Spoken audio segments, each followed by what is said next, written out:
Hello everyone, welcome to Indian Current Affairs podcast channel. Today we are going to discussing some of very important MCQs related to Indian economy. Let's start the first question.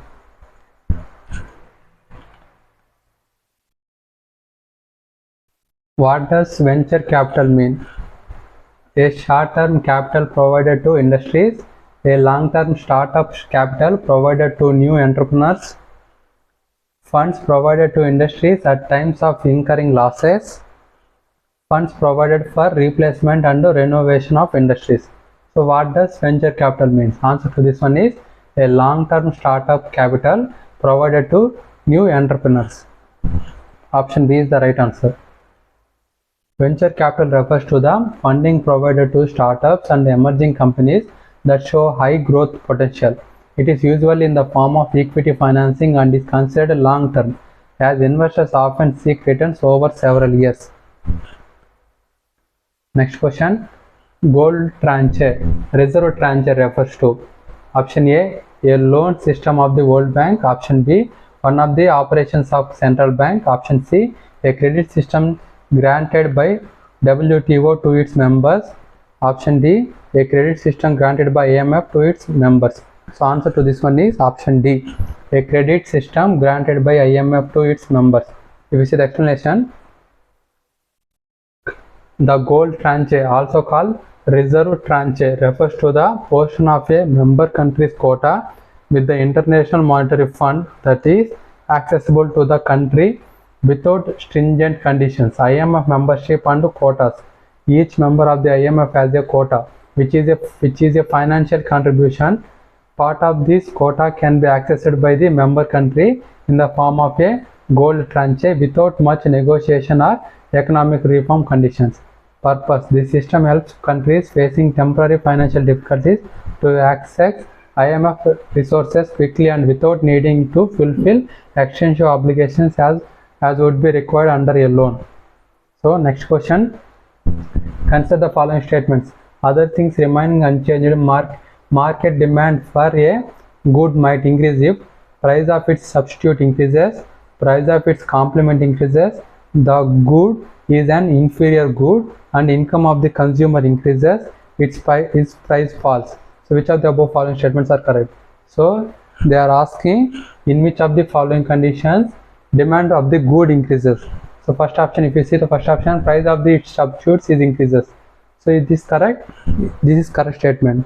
So if you see some of the substitute items, for example tea and coffee, if tea cost is increases, then demand for coffee increases.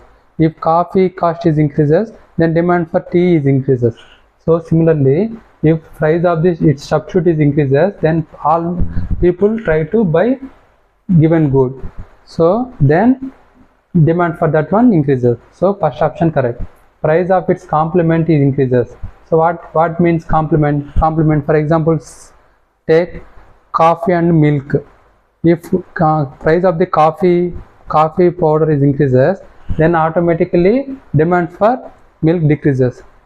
So it's there is a relation. So price of its complement increases, then demand also demand decreases as price increases. So second option is wrong. If you see the third one, the good is an inferior good and income of the consumer increases. For example, take rice item. So it is an inferior rice. If people income is increases, then what will happen? People buy good quality rice than this inferior rice. So the good is an inferior good. If the good is an inferior good and income of the consumers increases, then demand for this good is decreases. So in both these cases, demand is decreases. If you see the fourth one, its price falls. If price is falls, automatically demand increases. So in 1 and 4th conditions, price of the demand of the good increases. In 2 and 3rd, demand of the good is decreases. So answer to this one is 1 and 4. If you see the explanation, price of its substitute increases. This is correct. If the price of a substitute good increases, consumers may switch to the good in question, increasing its demand. Price of its complement increases. This is incorrect. If the price of the complement increases, the demand for the good in the question typically decreases because consumers are less likely to buy both together. Next question. Consider the following statements. The value of Indo-Sri Lanka trade has consistently increased in the last decade. Textile and textile articles constitute an important item of the trade between India and Bangladesh. In the last 5 years, Nepal has been the largest trading partner of India in the South Asia. So which of the following statements are correct? If you see the first one, the value of Indo-Sri Lanka trade has consistently increased in the last decade. No, because there is a crisis, economic crisis in Sri Lanka. The trade between India and Sri Lanka is not consistently growing. So first option is wrong. If you see the second one, from between India and Bangladesh, textile and textile articles constitute an important item of trade. So this statement is correct. If you see the third one, in the last 5 years, Nepal. So here Nepal is not the right country. It is Bangladesh. So in Bangladesh has been the largest trading partner of India in South Asia. So 1 and 3 are wrong. Statement 1 is not correct. The value of the Indo-Sri Lanka trade has not consistently increased in the last decade. It's registered a downfall post 2014 and 15. While the import value of almost remains stagnant or at a very slow growth rate, the sharp decline in exports value has brought down the total value of the trade in the past decade. Statement 2 is correct. Textile and textile articles such as import of ready-made garments from Bangladesh and export of fabric from India constitute an important link between Indo-Bangladesh trade. Statement 3 is not correct. Bangladesh has been the India's largest trading partner in South Asia, followed by Nepal in the last 5 years. So next question. Recently, the Unified Lending Interface has been in the news. Consider the following statements regarding ULI. It is a digital platform aimed at streamlining and simplifying the loan approval process. ULI is an initiative launched under the Pradhan Mantri Jan Dhan Yojana. The platform leverages a single application process for individuals and businesses to access credit from multiple financial institutions. So which of the following statements regarding ULI is correct? So recently RBI governor talking about Unified Lending Interface. So first and third statements are correct. If you see the second statement, ULI is not an initiative of Pradhan Mantri Jan Dhan Yojana. So ULI main concept is to streamline the loan getting procedure. So as we know, one company gives one percentage of loan interest and another institute gives another loan interest. So to streamline and to provide all the institutes which give which much interest the loans, they will provide in one app. So and one interface. That interface is called Unified Lending Interface. So first and third are correct, second is wrong. ULI is a digital platform aimed at simplifying the loan approval process by enabling users to apply for credit through a unified application involving multiple lenders. It is not specifically part of Pradhan Mantri Jan Dhan Yojana. Next question, which with reference to the Andaman and Nicobar Islands Integrated Development Cooperation, consider the following statements. ANIIDCO is a public sector undertaking established under the Companies Act of 1956. It promotes tourism by establishing hotels, resorts, and regulates the sale of alcohol within the Union Territory. The corporation plays a key role in supplying essential commodities, promoting horticultural products like coconut and areca nut for export, and supporting organic farming practices.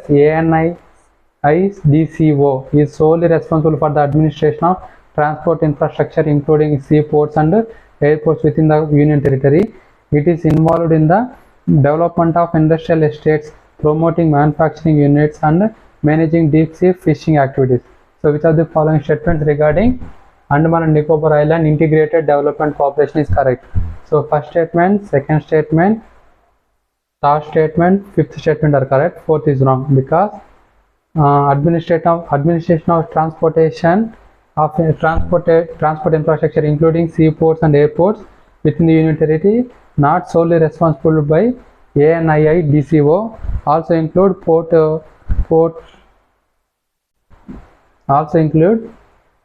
development authorities and airport authority of India. So that's why fourth statement is wrong. Remaining all the statements are correct. ANII DCO is a public sector undertaking established under the Companies Act of 1956. It promotes tourism by establishing hotels, resorts, and regulates the sale of alcohol within the Union Territory. So it plays a key role in supplying essential commodities, promoting horticulture products like coconut and areca nut for export, and supporting organic farming practices. And also it involves in development of industrial estates and promoting manufacturing units and managing deep sea fishing activities. Consider the following statements regarding fertilizers. Subsidies and fertilizers is administered by Ministry of Agriculture. Second statement, India produces urea, MOP and DAP. However, the production falls short of the demand for all the three. IFCO is a cooperative and is the first in the world to produce liquid urea. So which of the following statements are correct? If you see, first statement is wrong. Subsidies on fertilizers is administered by Ministry of Chemicals and Fertilizers. So first statement is wrong. If you see the second one, India produces urea and DAP some percentage, but it is fall off short and we import them also. But MOP is 100% imported. So we don't produce any of MOP. So IFCO is a cooperative and is the first in the world to produce liquid urea. So third statement is correct. First and second are wrong. If you see the explanation, Ministry of Chemicals and Fertilizers for 100% of MOP, muriate of potash is imported. Recent data indicates that the Food Security Act has contributed to reducing leakages in the public distribution system. According to the reports, leakages have been reduced from 40% to 20% due to the introduction of various measures. Which of the following mechanism introduced by the FSA has been most effective in achieving this outcome? Digitization of ration cards and beneficiary databases, implementation of biometric authentication for the beneficiaries, expansion of the list of subsidized food items, increase in the number of fair price shops. So which of the following statement is correct? So B is the right answer. Implementation of biometric authentication for beneficiaries reduces the leakages. The Food Security Act enacted in 2013 aimed to enhance food security for the poor by providing subsidized food grains through the public distribution system. A major challenge faced by the PDS was leakages, including the diversion of food grain and corruption. Various measures were introduced under the FSA to address this issue. By requiring biometric verification, the FSA ensures that only genuine beneficiaries access subsidized food grains. Recent reports indicate that leakages in the PDS has been reduced from approximately 40% to about 20% due to this measure. So this is the end of today's class. Thank you very much for watching.